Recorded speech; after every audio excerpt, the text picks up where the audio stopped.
go back to viewport. I'm going to turn off the cloner. I'm going to go to my edit cam, and I'm also going to turn off the symmetry object, symmetry modifier, and I need to locate these cylinders which are in that null. Let's just rename that so we know what they are. Call these call them cylinder joints. We'll come back to those later, but I'm going to turn those off. The other thing I've decided to do is change this square profile or rectangular profile to circular. I think it would look better. So I'm just going to ditch that, delete that, and I'm going to command drag the end side from the other struts over to this one. I'm going to make them bigger though, just like they were before with the rectangle. Those to be a bit more solid. What I was going to do was make this editable. Make this diamond. Where is it? Can't even find it. Framework. Here we go. I was going to make this diamond struts editable, and then put some cuts in them to then add some more polygons, change these up a bit, change the dimensions and widths and such like, add some detail. But I know from experience that if I do that, in fact I will do that just now to show you. Let me just do a quick save where we're at and click on this framework null objects, current state object. Just going to turn that off and go to the one that's now polygons. We wouldn't need to keep any of the caps, but if I go to this, I go to polygon mode and select my loop path cut. The problem I have with this is now what I would like to do is to make some perfectly lateral cuts, but you can see that's only doing cuts relative to the other edge loop in the group, so they're sort of tilted over at an angle, and because these are all sort of a free-form structure, I can't sort of use a definitive plane cut to just do it on the X or Y or whatever. So I'm actually going to replace this whole structure with individual splines with sweep NURBS on each of them, so they're actually essentially just a perfect cylinder, and that will allow me to model them without this kind of angled cuts, which is going to make my life very will make things very difficult. So that's why that won't work, and it's even worse actually on these ones. You can see the angles there. Now I don't know any other way to overcome that. I've looked through the settings for the loop path cut. It's a little different to the original knife cut, but nevertheless, there's still, I can't find anything that really deals with that. So I've only had it a short while, R18 in terms of using that tool anyway. So rather than waste any time with that, I'm just going to ditch this, go back to our framework that exists. But what I'm going to do is turn these sweeps off, and I'm going to recreate these splines as individual items.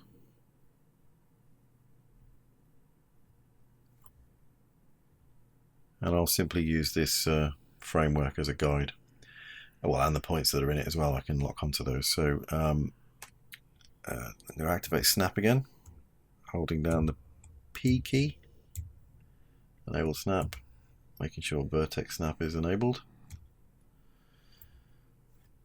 I'm going to go to my spline tool, spline pen. In fact, let's turn a few things off to clear the view a little. Oops. There we go. That'll make things a bit easy to see. So I'm going to start at this one here. You can see it's sort of fun in the 2 points, they're not exactly in the same position, so I'm going to go for the diamond strut one. And it's created a new spline, which is what I want. I'm just going to drag this down to the next point there. Press escape. I've created a completely new single spline. So I'm going to alt click on the menu here to find my sweep, which will immediately put the spline in the sweep.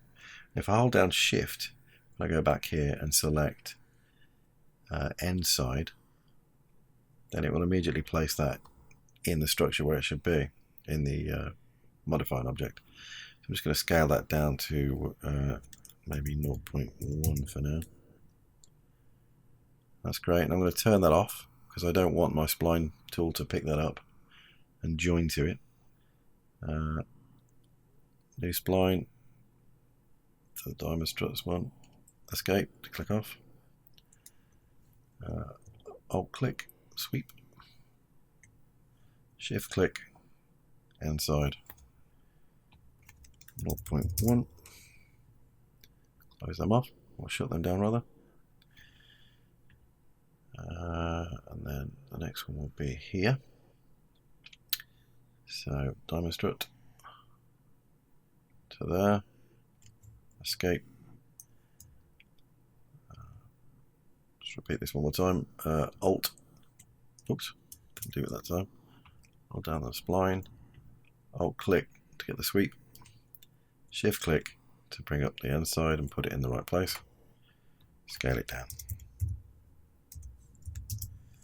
Right, I'm going to carry on this process and I'll speed up the film for this purpose so we don't have to go through all of it. And then at the end of it, hopefully we'll have all of these individual structures ready for modelling.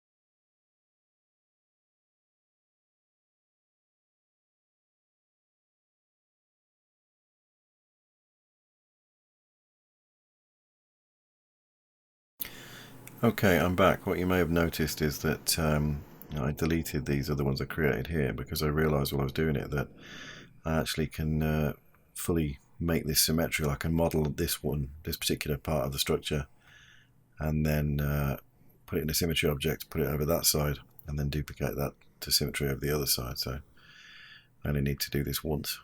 So that is our structure recreated with individual splines, which means that they will be properly editable, and I can cut slices across them accurately without any distortions on the cuts.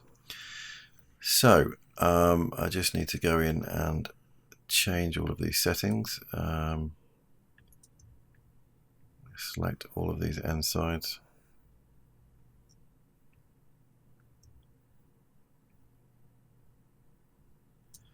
And I'm going to make these 24 because I want them to be perfect cylinders. I think that's perfect enough. Maybe we can get away with 18. I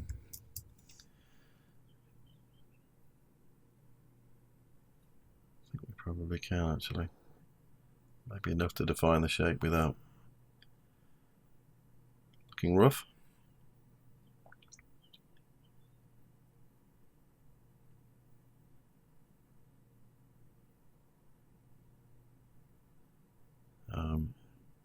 I'll this adaptive thing to 1. Probably won't make any difference on that scale actually, but let's just check the splines are fine. Sweeps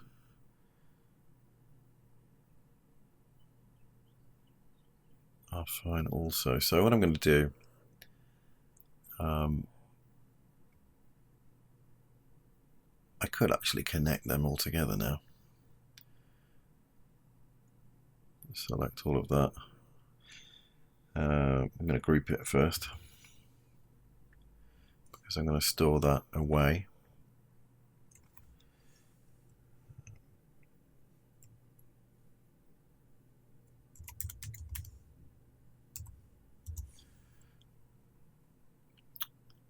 And then we're going to do a current state to object on that. Which gives me these as poly objects, which is great. And I'll just turn that one off and stick it in the spares for any potential later use if needed. Okay, so let's just open these up. There we go, folding. Couldn't see it at all there. Right, I'm going to delete all the caps, don't need those. I'm going to command click on these to separate them. Let's multiple select them but without affecting their parents.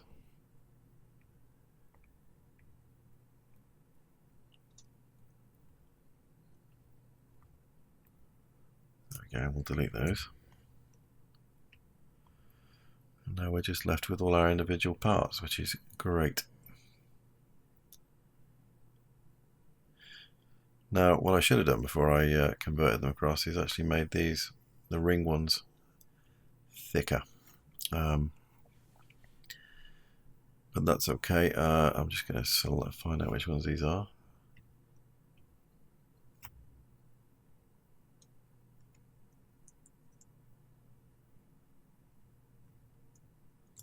Shift select them.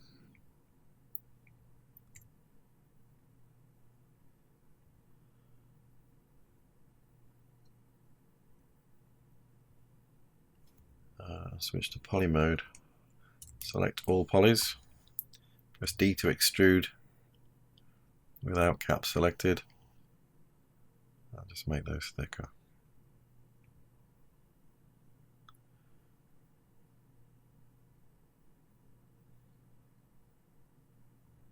Probably need to be thicker than that actually.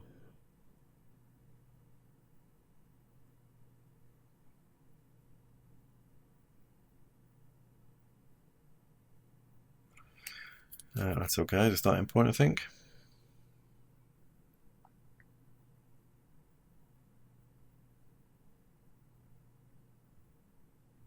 Okay.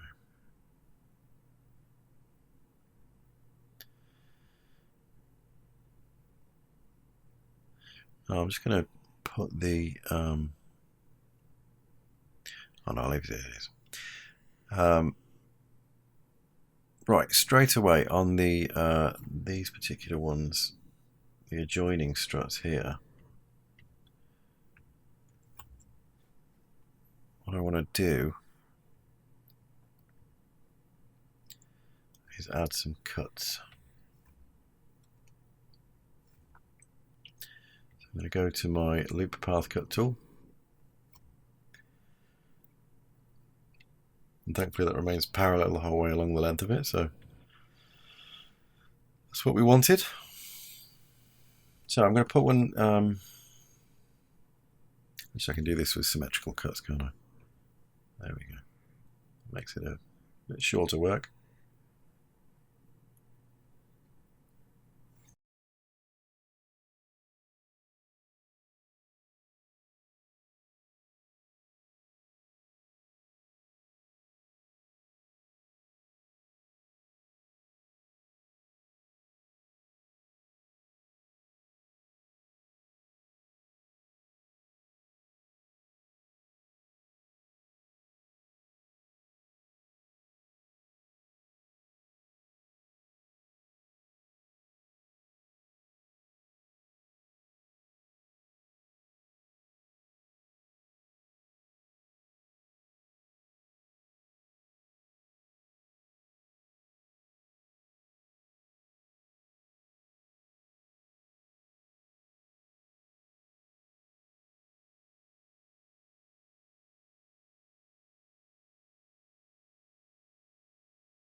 Right then, picking up from the last section, I've gone ahead after I sent the last render to screen and did a slightly bigger render, which you're seeing in front of you now. I also moved the position of the sun slightly, and also the camera. I changed a couple of camera views around, but essentially, this is exactly where we left off. I've tidied up the scene, which I'll show you in a minute, and done this render, which I've done it at higher quality settings.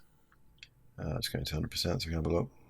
It's still not that highest render setting, but nevertheless, it sort of reveals a bit more of the detail. We can see the hexagonal glass panes here now in the roof, and we get a better view of the structure, which I'm quite pleased with. I think that looks quite robust. I still want to do some tweaking on that, which I'll do in a minute. But essentially, it gives you an idea of where this is going and what it looks like. I've also, in this particular one, I've changed the camera angle, come down a bit lower, so we're sort of seeing more of the structure disappear off out of view, which certainly helps with the sense of scale. And also we get to look up at the superstructure. So that's where it is at the moment. I will show you what I've done with the rest of the scene. No changes to anything as such. I've just had a bit of house cleaning, a bit of tidying up. I've grouped things into under nulls. Obviously we've got our cams here, which you can see. And this is the new angle I put in, I think. That one there. No, sorry, it's that one. I've also grouped just the lights and the fog mesh. I've renamed that underneath an environs null. It just helps. As we start to increase the elements in this scene, it's going to make a lot of difference if you can see where things are. And I was getting to the point where there were so many sweet objects and various other things that it was all getting a bit much. So now I've got everything within this structure here underneath the colony null, and I've put everything inside the symmetry that needed to go, including the frame, which I'd originally used another symmetry for. If you remember, I did a symmetry to echo one strut to the next and then echo that over the other side. Well, I've just put that all in the main symmetry, so there's just that one main symmetry object now copying everything over left to right, or right to left as the case may be. You can see there. And I'll just group these various things into sub nulls to keep it a bit better organized, which should help. And obviously I've renamed my figure to Colin because that seems important. We've still got our spares down here as well. Whether we'll need them or not, I don't know, but I've made sure everything's deactivated in there, as well as being made invisible. So we can carry on from here. First thing I want to do actually is we did these changes to the interface. We put these tabs up here and also brought out the interactive render region. If you want to be able to keep those, because every time you reset, if I go to switch this to click on standard again now, I'll go to another layout, then this will all be gone. So it's a good idea to save this, get a customization, and if you want to, you could save this as your startup layout. I'm not going to do that, but you can equally just rename it. So if you do save layout as, it'll go to the layout folder on your Cinema 4D directory. Just wait for all the hard disks to catch up. I'm not going to call this standard. We'll call this, I'm just going to call this training, I think. Sure, I should use that again. Save. There we go. So now at any point you can switch to the usual standard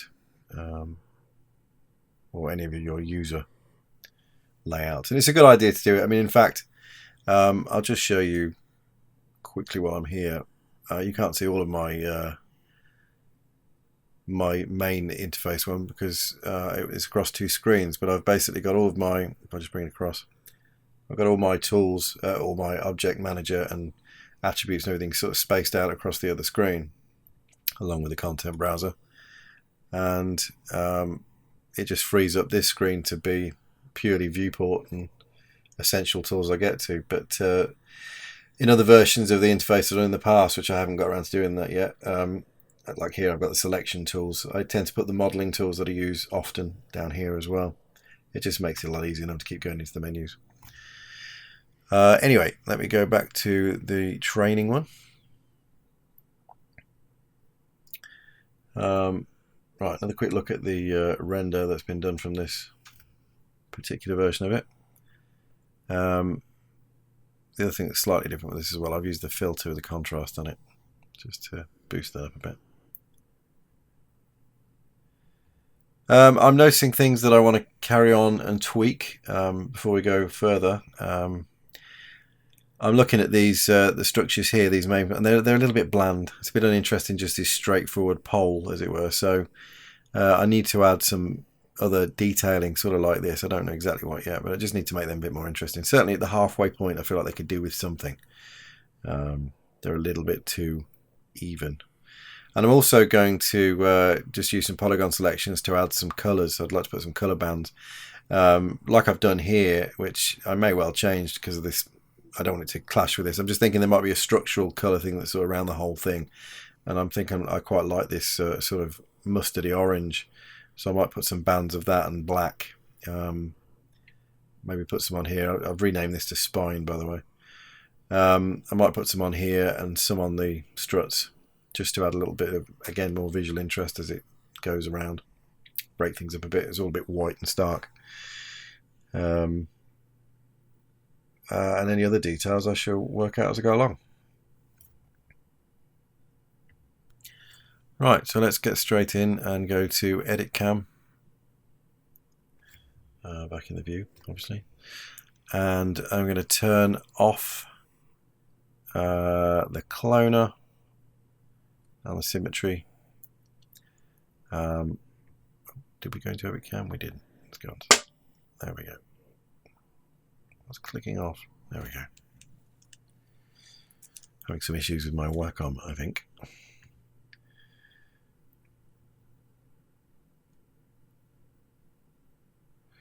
Right.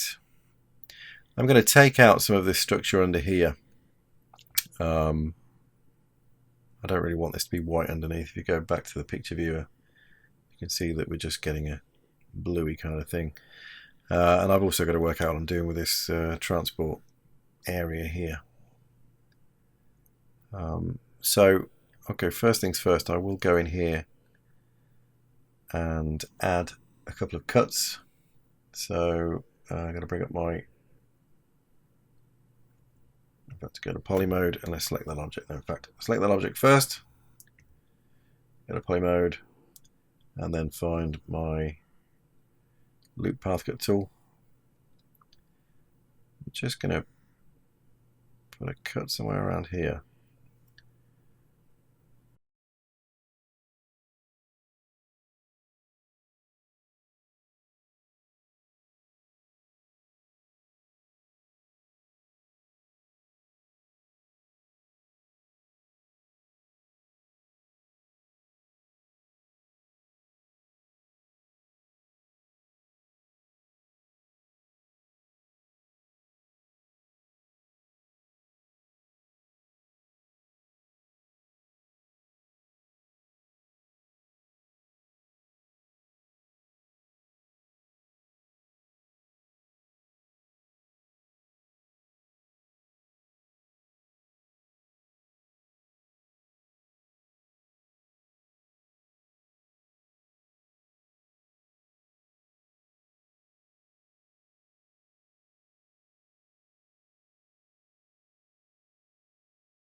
Okay.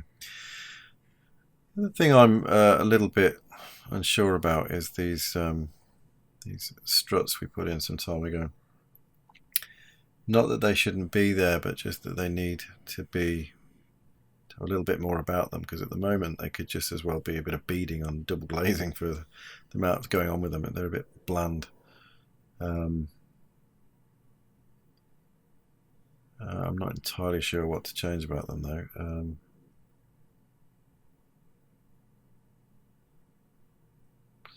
Maybe they just need a bit of extra mesh detail in them. Let's select them.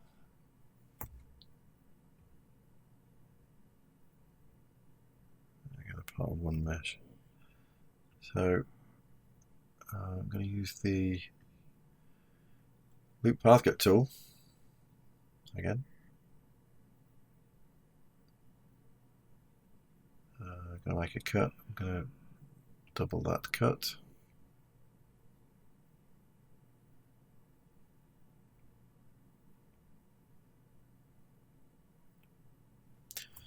I'm also going to turn off X-ray on that, make it a bit easier to see.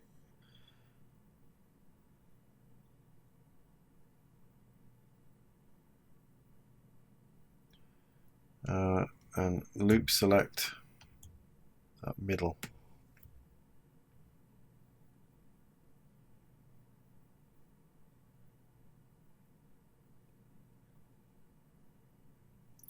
And I guess maybe try and do a bevel or something.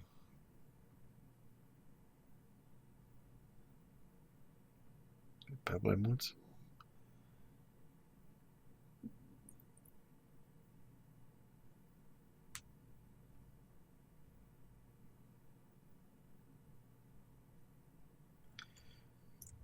No, let's just extrude inwards.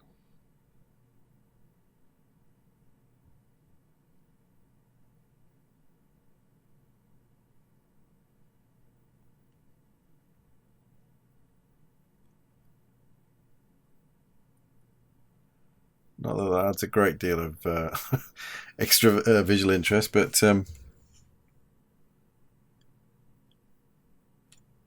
let's try this. Let's do extrude inner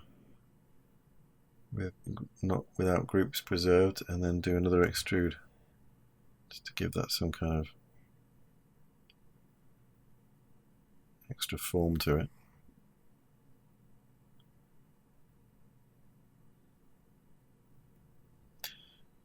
With a bit of bevel as well, but only a single flat, and that's way too deep. I don't want that. 0.3.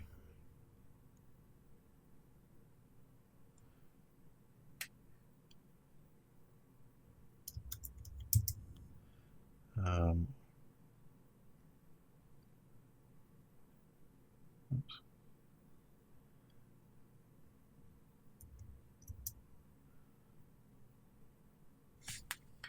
No, not liking that.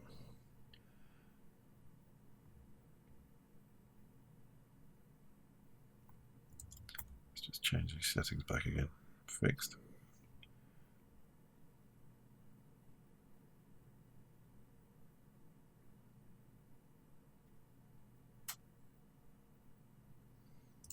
No.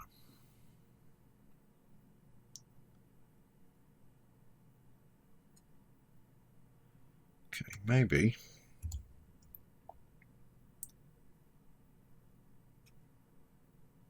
there's some kind of light structure.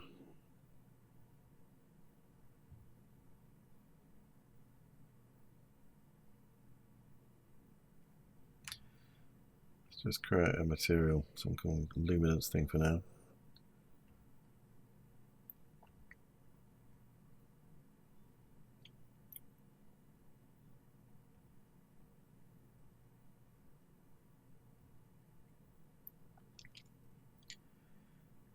That might work, I guess.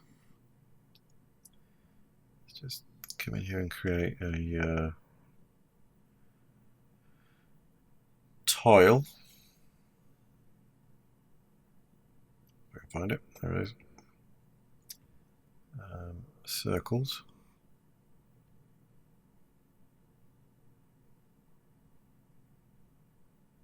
Yeah, that's more like it. I'm just going to zero that out to white. Oh, maybe grey. Actually, I'll do the random pattern again. Randomize color. Yeah, that could be interesting. Set that to affect luminance. Knock it down a bit.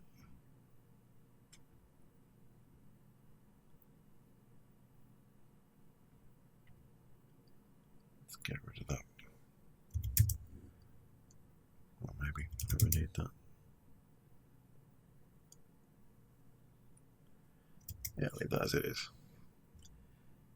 Just going to drag that into here. And alter the scale. Let's see what that looks like.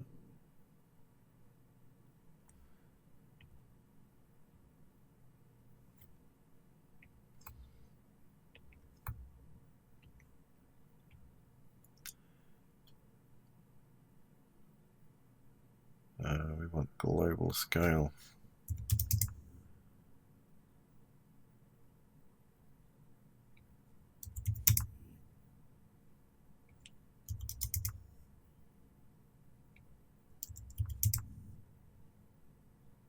I'm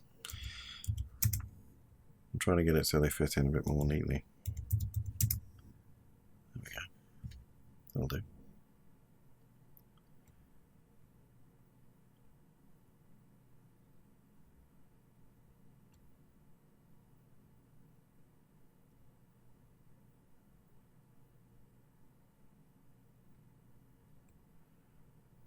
I'm not entirely sure whether that's the right thing to have done, but yeah, I can always get rid of it if I'm not happy. So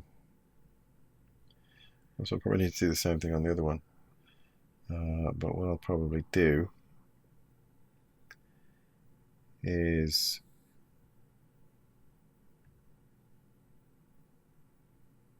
ideally copy that one to the other side. I'll worry about that in a bit. Let's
Right, after that render, I've made some decisions about this area here, which I've called the spine.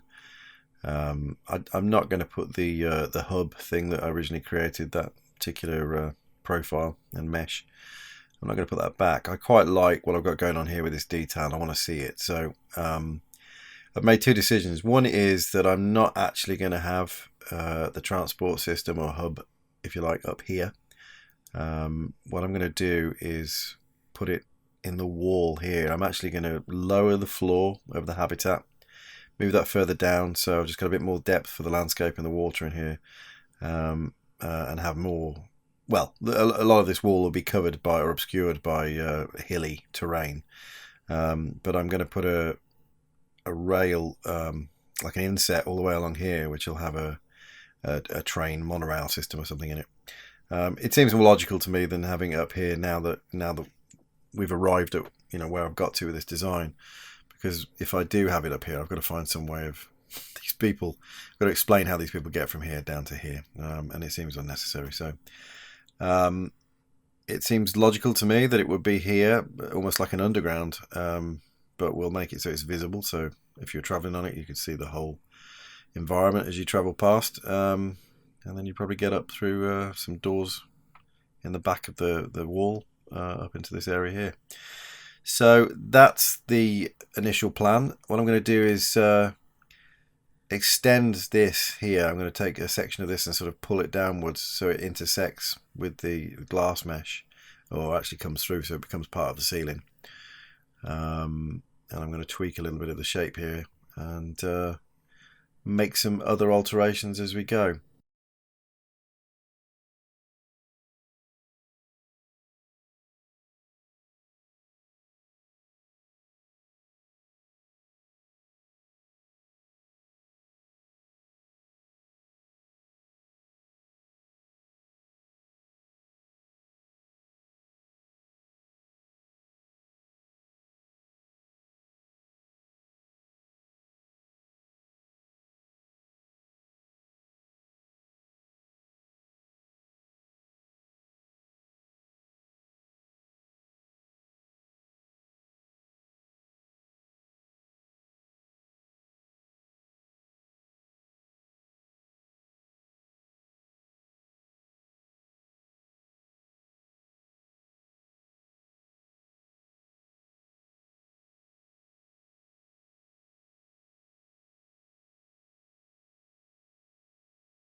the main thing I want to put along here actually is some moisture vents or water vents. I was thinking that obviously an environment like this is going to need to be kept moist to get humidity in the air, and obviously plants will do a certain amount of that, but there's got to be rainfall. This structure isn't big enough to have its own clouds, so you'd have to keep the environment wet. So I'm going to create something that's going to look like that. Put some little tubes or little funnels in here, and I'm going to use lights with their visible or volumetric features to kind of look like they're sort of pumping moisture, water vapor or whatever into the environment. Again, it's just another little additional visual feature, but with some kind of nod towards scientific reality, I guess. Right, I think that's all I need to do on that bit. Okay, well, the first thing I'm going to do then is go in and create these little things I've just been talking about to create moisture. So, right, let's nip into another document so that we can create this.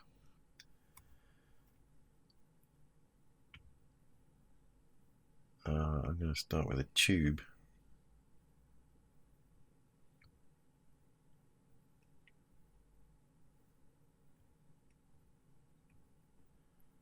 I'm going to scale this down to be more in line with our actual environment we created the colony in.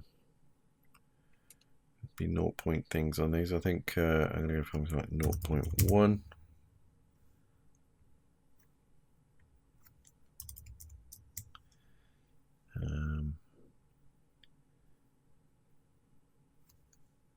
So make that 0 point. I'm going to guess 0.3 for, yeah, roughly. Maybe 0.4, a bit longer. And I'm going to grab a spotlight for this. Rotate it around 90 degrees. It's pointing downwards. And I'm going to turn off illumination. Doesn't need that at all, but what it does need to be is visible.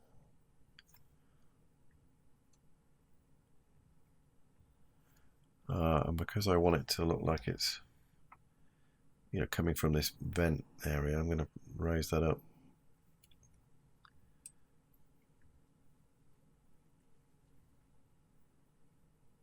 Let's put on the interactive render region. Okay. Let's play around with these light settings a little bit. Because I don't want it to look like a light. Reduce that down. And use some noise in the visibility. Possibly wavy turbulence. No, soft turbulence is probably better actually. We could do with it being made. Let's just put these down to 0.1s as well so we can see what we're doing.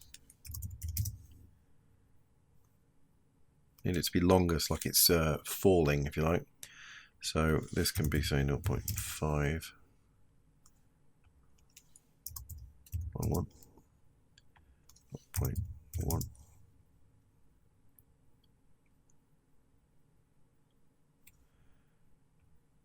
Might be a little bit long. Also, I'm going to soften the fall off. Maybe 80%.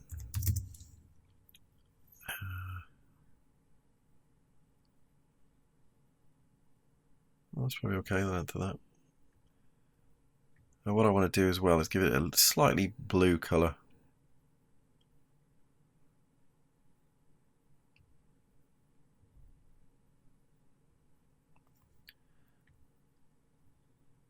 For no particular reason, I just don't want it to be a stark white. Let's move that up a bit as well.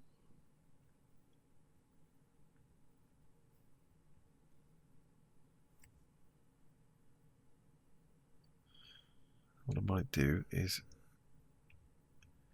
increase the contrast. So let's go further with that. Let's go to 160. Lower the brightness a bit.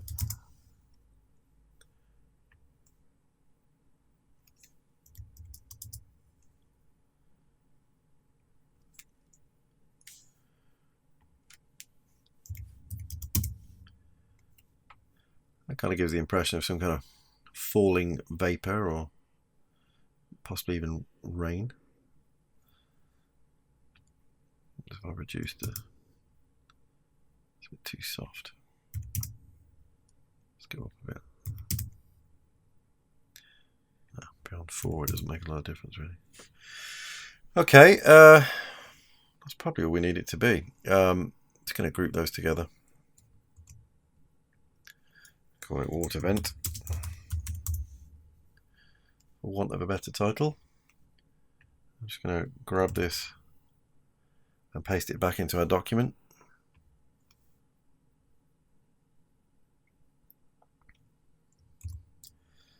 Paste. There we go.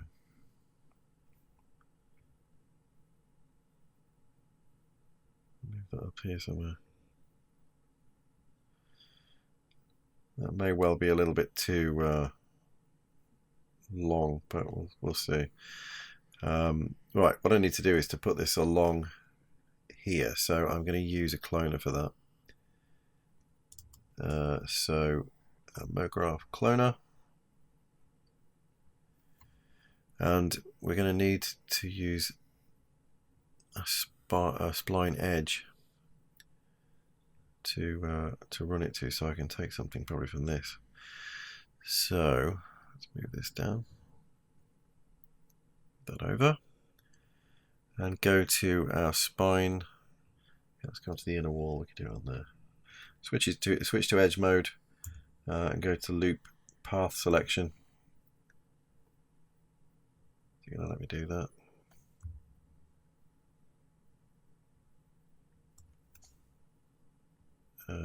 What about free path? No. What's that line fitted path? Not familiar with that one, never used that one before. Okay, it's going to be a bit of a problem. Let's do it from something else. In fact, we can do it from here. It's more likely to work. It could be any one of these. That'll do. So a mesh command, edge to spline. In fact, that can stay there. There's no reason for it to move. Although what I want to do is move it to the center.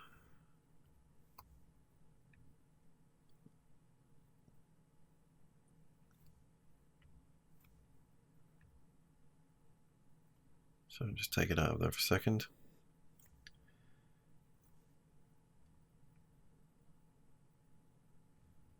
Okay, I'm going to have to do a axis center on it. At all points. Normals. Execute. And then we should be able to move that across to the middle by zeroing out the Z.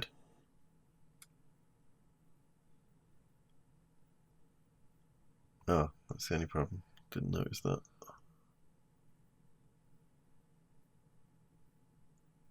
That shouldn't be an issue. Okay, cloner. We need to put the water vent inside it, and then in the cloner settings, we can. It's on object mode, so we can drag this in.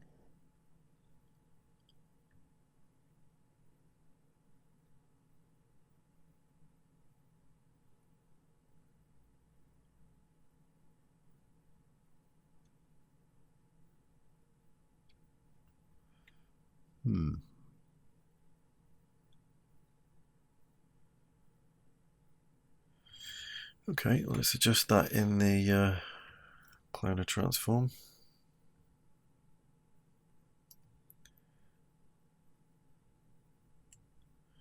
90 isn't going to do it, so let's switch to our end on view.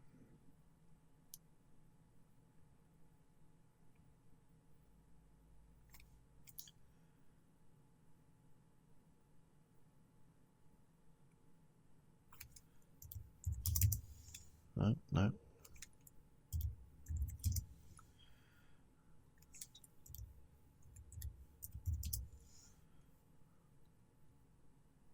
Close enough.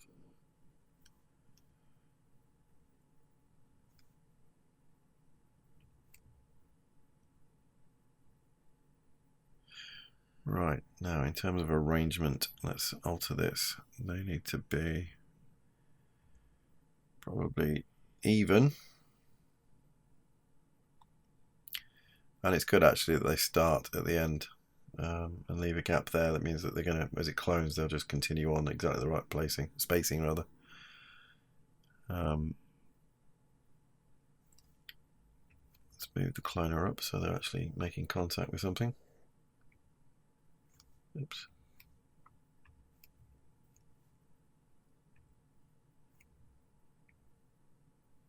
Okay, why's that not moving?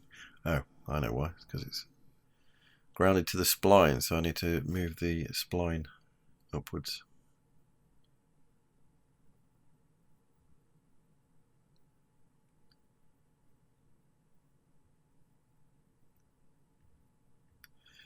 Let's also grab this matte grey and pull that onto the cloner as well. I don't really want to focus too much on the actual tube, I just want to see the vapor coming out of it. Right, I'm going to leave that as it is for now. I don't want to do a render at this point. I just want to do another couple of modeling tweaks.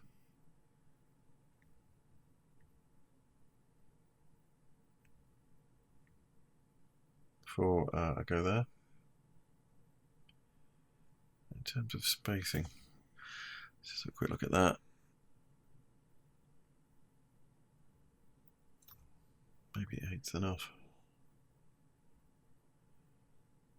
I don't want it to be too dominant. About 6.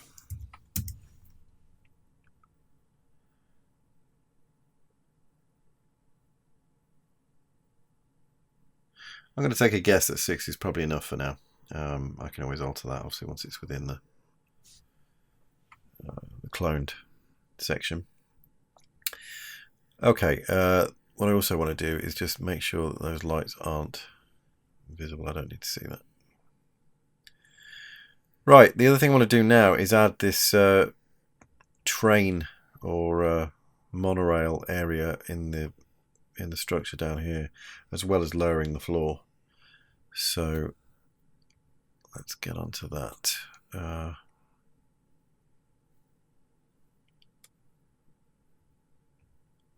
Right, habitat section. I'm going to loop select this.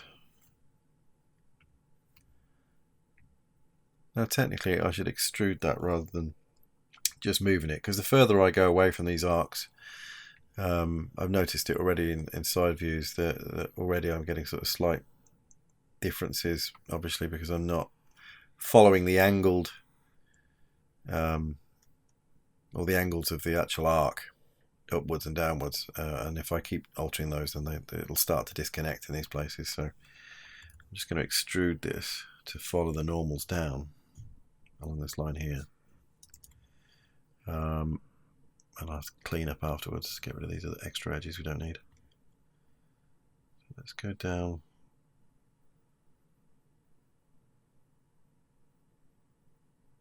Might be a bit deep.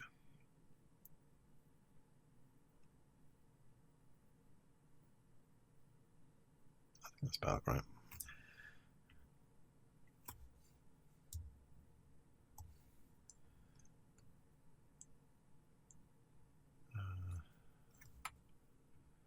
Got to do this manual actually. Drag along there. Into there. Delete. Just that one there. Delete.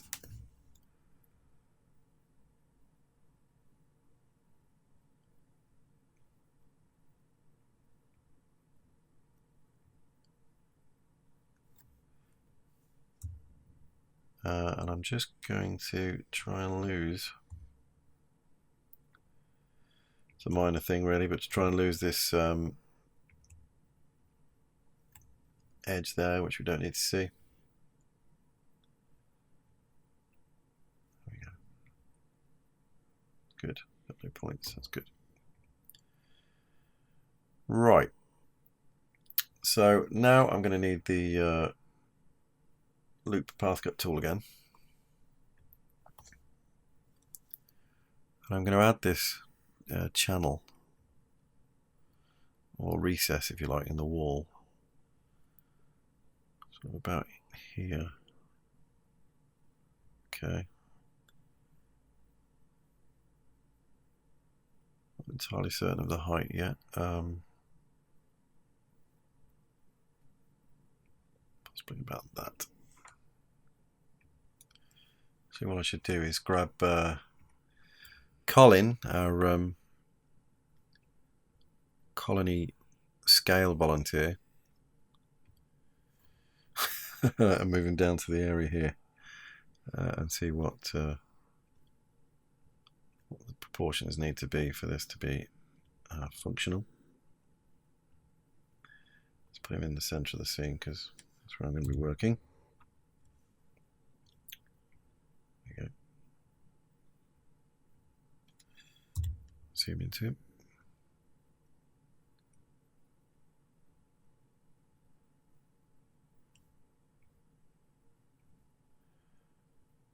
It's more than adequate in terms of the sizing. I've got to think that I need to leave some space for whatever he's going to be travelling in. A bit of clearance top and bottom. I think it's probably absolutely fine what I've done there. So I'm going to go back to that mesh and loop select this. And then I'm going to extrude inwards. Oops. There we go. Just going to drag that the rest of the way.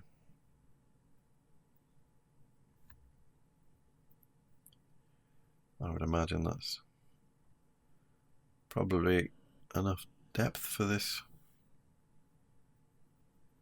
train. And what I'll do actually is put in a doorway here. It would make sense that the station or the stopping point would be in line with the main or the centre of each section. So I'm going to use the path cut tool again.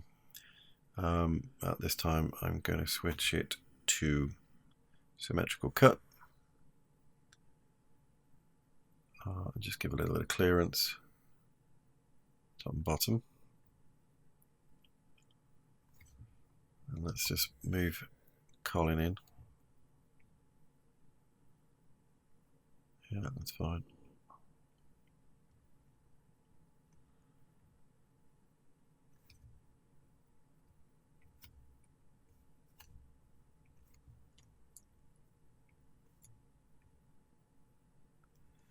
I'm just going to move that inwards a little bit. I should probably put like a some kind of feature, door feature on there. Or can I just extrude it? Let's do it to about there. Would make sense that these have got closing doors on them, I think. Right, I don't think I need anything else there in terms of additional doorways. I think one station per section, or one point to get off is fine. What I will do though is add a rail or something. I quite like the idea of it being a monorail, but a suspended one. So loop path cut again still unsymmetrical, which is perfect. I don't mind if it does it top and bottom on this, to be honest.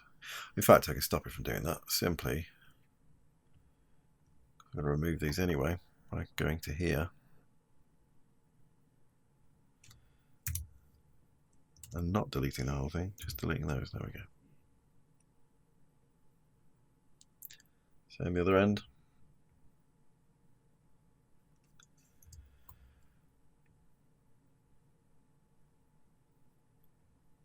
Okay, so now with the path cut tool selected, I should just be on the ceiling.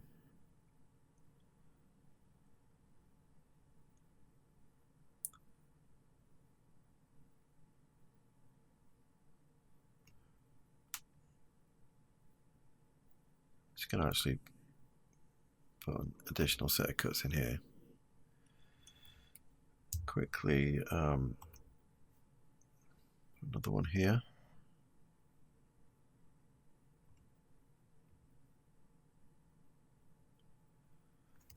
Simple reason being that I'm going to select this one and this one, extrude them upwards.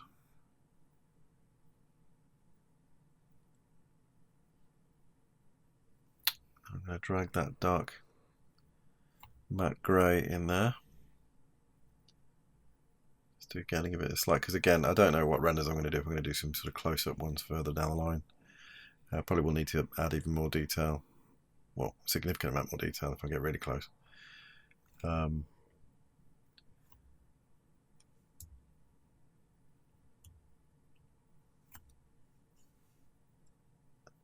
put another cut on there actually.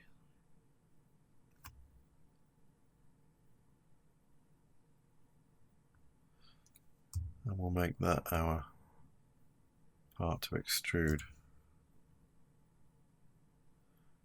Be the rail itself, I guess.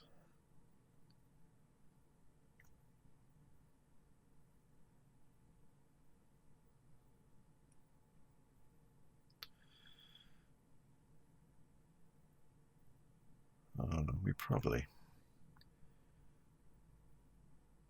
need to change the look of this at the bottom as well.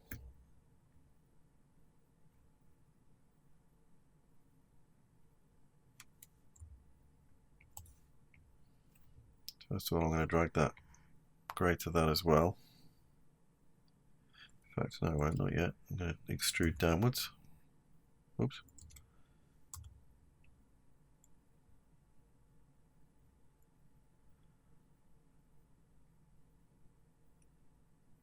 Just to give it a little bit of an extra feature.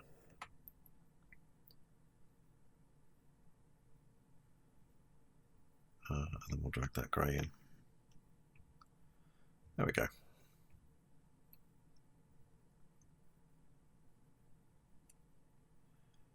So if we do choose to do a camera angle where we can see the or we're closer up to this underground section,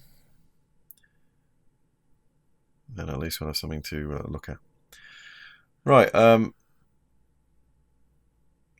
shan't worry at this point about creating the train. That's something I can do at a later point.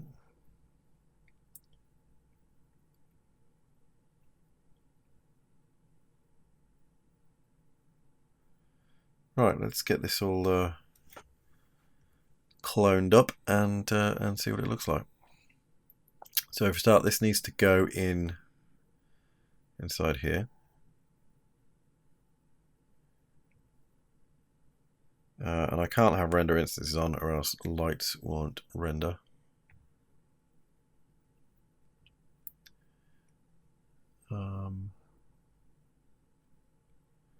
Okay, let's get this, I'm just going to do a quick save and turn symmetry on, cloner on. I know what I needed to do. Let's just undo that. While that cloner goes on, I need this spline to be part of it. It's got to go in, so I'm going to put that back underneath the habitat section. Close that up. I need the spline to be cloned along with the section, of course, because that's what these vents are aligned to. So cloner, oops, that's the wrong cloner. Let's put that one on and go back to one of the habitat cams.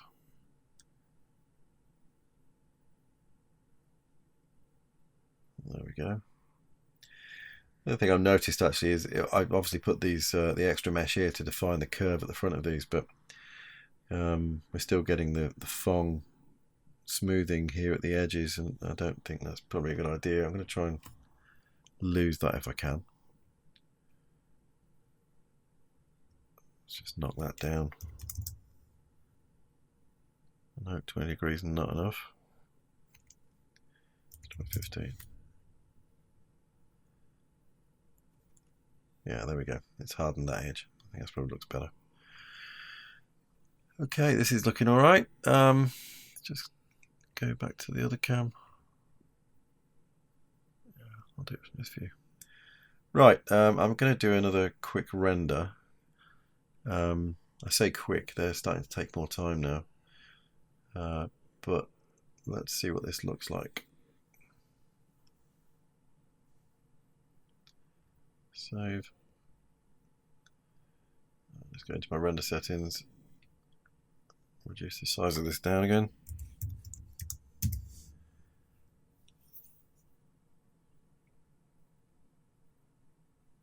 I'm going to do it on fairly low settings for now.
Okay, so I've got a few tweaks. I'm just looking at this now. A couple of things I want to alter, so I'm going to go straight in and do that.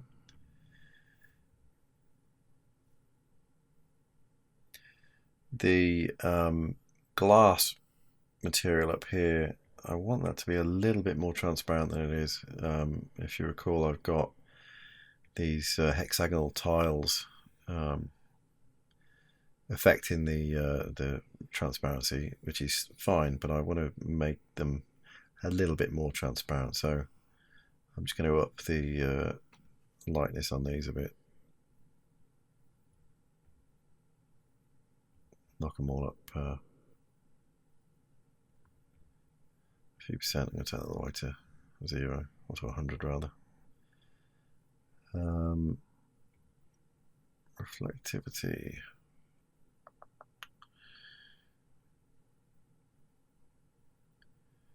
I want to lower that roughness down to 3, I think, and so it's not quite as blurry. I'm going to reduce that to 80% because I want a little bit more reflection going on. The Fresnel's taking a little bit too much of it out, and I think that's fine as is. What was the other thing I noticed? We seem to have lost the diffuse pattern going on here, but that may just because I'm doing it at low settings, because it's visible over here and I can see it in places here, so I'll trust that. The other thing I want to do is change the little inset ring in there to the black, I think, just to make it more pronounced. So for that I need to turn off my cloner and my symmetry objects. Go back to my edit cam.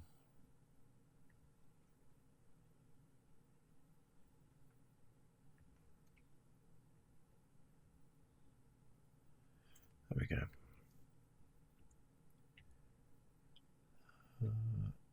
It's just that selection there. In fact, let's go to the object. Okay, so it's that one.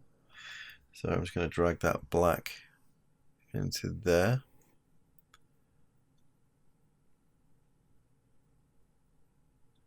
Again, it's a minor thing, but it will it makes a difference when you see it within the scene.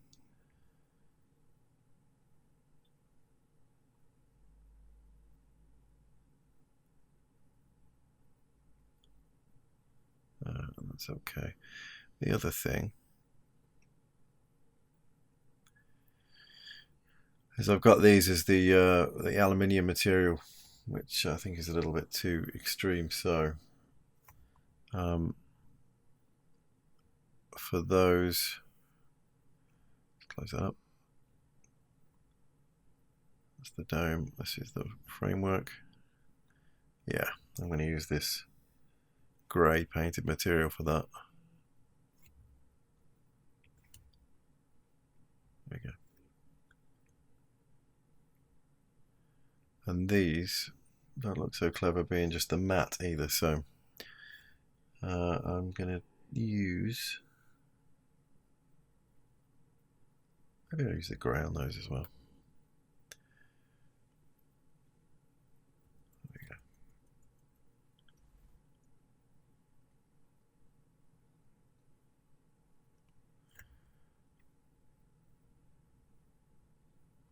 Just looking at the light again as well. I'm going to lengthen how far that falls off, or how much of that we see into the environment. I'm just going to increase that to 6 meters. It's probably more than enough, really.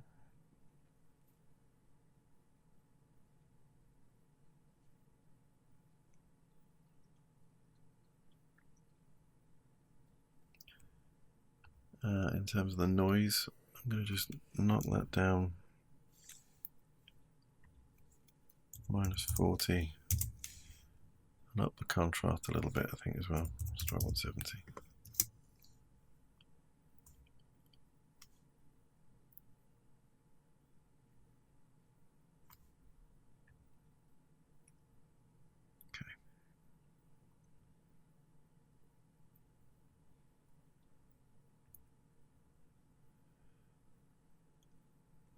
They're pretty much the only things I noticed. I did notice actually I want to push these back a little bit further, which is good because they're still selected. I'm just going to push them back. Make that a little bit more defined. That's better.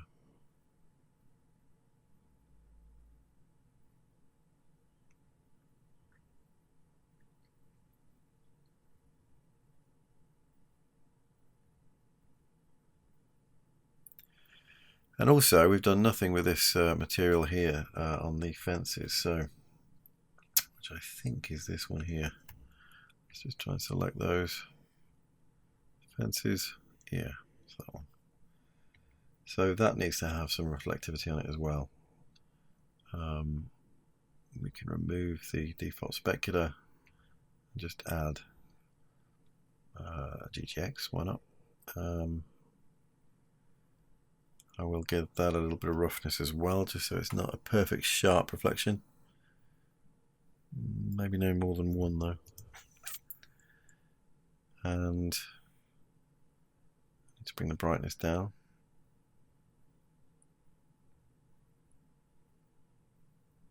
Let's look at the transparency value. Let's knock this up to 95. But I'm going to, instead of having the colour there where it doesn't really need to be, I'm going to put that in the transparency. I'm going to make it a little bit of a blue tint. Maybe knock it down a bit, like a smoky blue-grey. Maybe a little too dark, actually.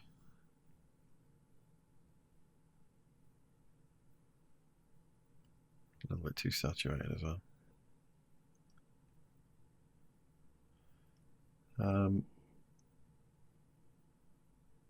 I'll leave refraction where it is.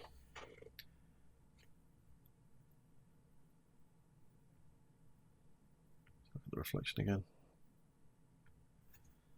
Maybe 40 tops.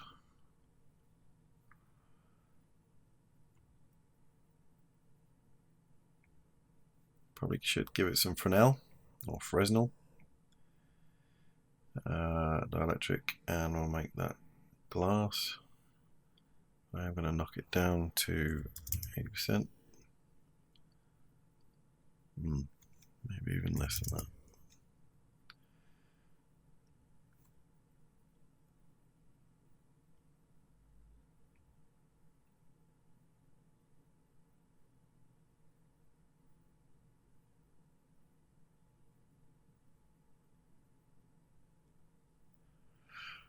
And lastly, what I want to do is deal with this issue here, these roof struts. What I'm going to do is delete this one, poly mode, loop selection, that one. In fact, I could probably just do that with fill selection actually. Oops, zoom right out there.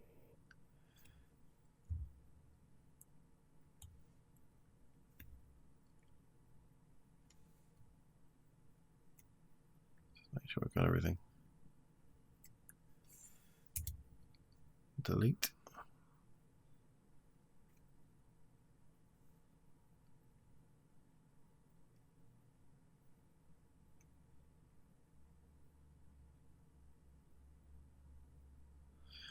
And then for a minute there I was thinking I've got polygons left, but of course I haven't. It's just the atom array still there.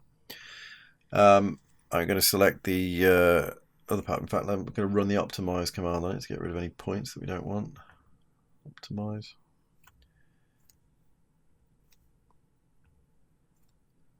I'm going to select that as an object.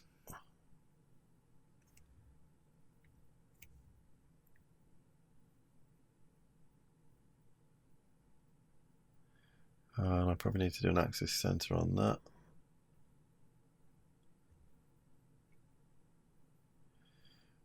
All points. Don't do alignment. Let's just leave that as it is. See if that does it.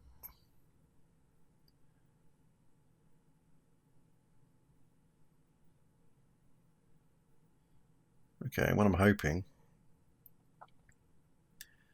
is that I can simply put this inside the symmetry, which is going that way.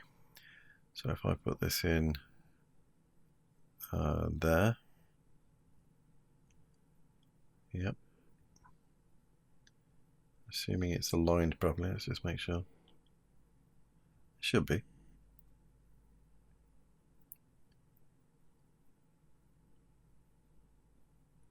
Yeah, looks like it is. Perfect. What I do want to do actually is just alter this. I was looking at this before, and I think that, again, whether we'll see this in the render, particularly in this render or at the viewpoint I'm at the moment, and I keep going back to, it probably makes it irrelevant, but again, I may well do some renders that show this off further down the line. But I want to alter this so that this is actually a blue coloured light. For no real reason other than I just want it to be that way. That will take to there.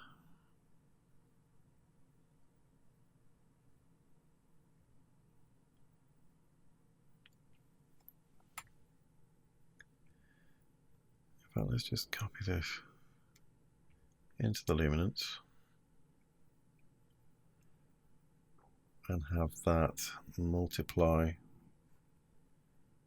There we go, multiply. I'm going to turn this up so that these will be quite bright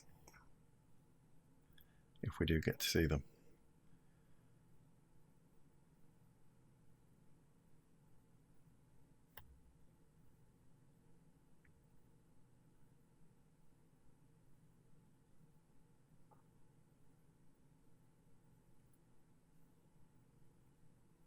Okay.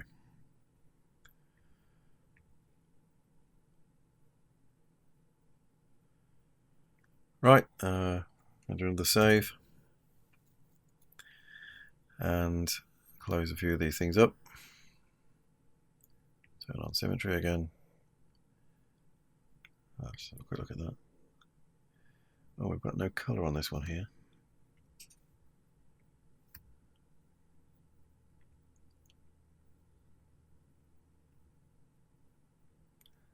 Let's deal with that.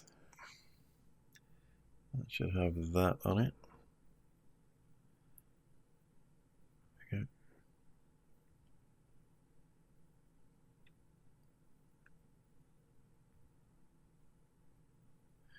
we go. Habitat cam.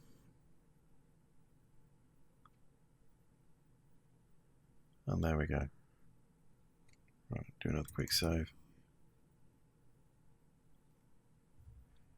Right, I'll let another render run, and then we'll come back and get on with the next aspect of this. The next thing I want to do is start looking at the terrain in here.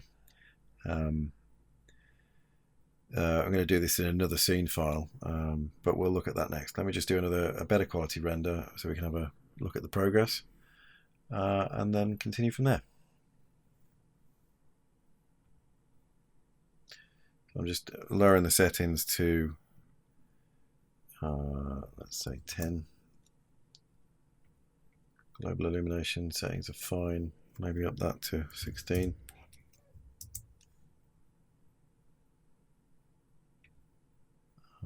And leave the output as it is. Let's do it a little bit quicker. Do another save and render.